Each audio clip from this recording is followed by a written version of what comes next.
আসসালামু আলাইকুম, স্বাগতম আমাদের আজকের গল্পটি। আপনি যদি ভয় পেতে ভালোবাসেন তাহলে আপনার জন্য এই ভিডিওটি।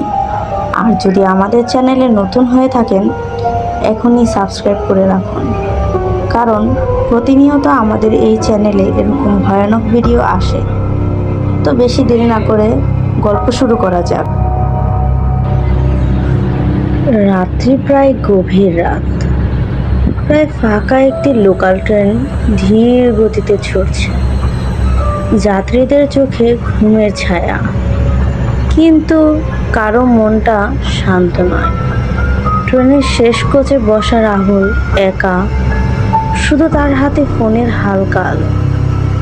হঠাৎ ট্রেনের জানালার বাইরে কিছু অদ্ভুত দেখা গেল।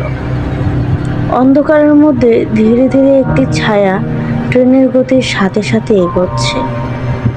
রাহুল প্রথমে ভাবল হয়তো অন্য ট্রেন বা শেয়াল, কিন্তু ছায়াটি ট্রেনের সাথে সাথে একদম মিলিয়ে চলে। এক মুহূর্তে রাহুল বুঝতে পারল ছায়ার মধ্যে যেন একটি মুখটি অর্ধেক ঝাপসা, অর্ধেক হালকা। ছায়া ধীরে ধীরে ট্রেনের দরজার দিকে এগোচ্ছে। রাহুলের হাত কাঁপতে শুরু করলো। হঠাৎ দরজা খোলার আওয়াজ, কেউ বা কিছু ভেতরে ঢুকছে। যখন সে ফোনের আলো জ্বালালো, দেখতে পেল শেষ কোচটি খালি, কিন্তু সেখানে মাটিতে কালি সাদা হাতের ছাপ। হুইসেল বাজলো, আর সেই মুহূর্তে রাহুল বুঝলো সে ছায়া শুধুই তার কল্পনা নয়। ট্রেন থামলো না, শেষ কোচের আলো নিভে গেল, আর রাহুলের নিঃশ্বাস বাতাসের সাথে মিলিয়ে গেল।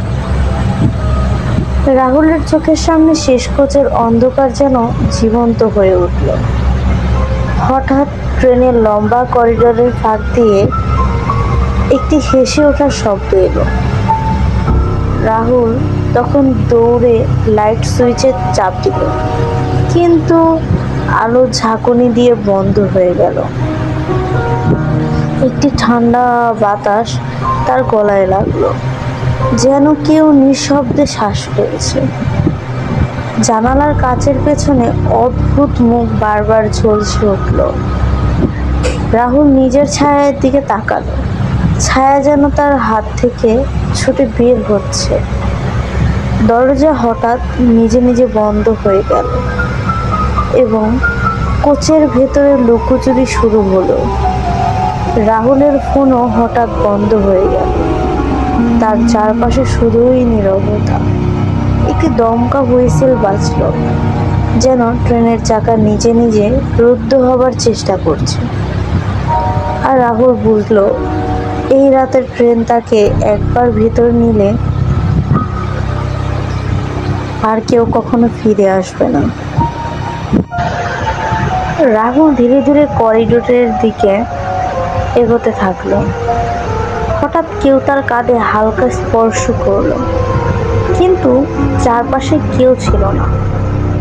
হঠাৎ নখচিহ্ন, হঠাৎ রক্তমাখা মনে হলো। একটি ফিসফিস করার শব্দ কোচের অন্য প্রান্ত থেকে এলো, চলে যাও। রাহুল ফিরে তাকালো, কিন্তু শুধু ফাঁকা চেয়ার। হঠাৎ ছায়া যেন তার সঙ্গে কথা বলছে। আমার সঙ্গে খেলো কি?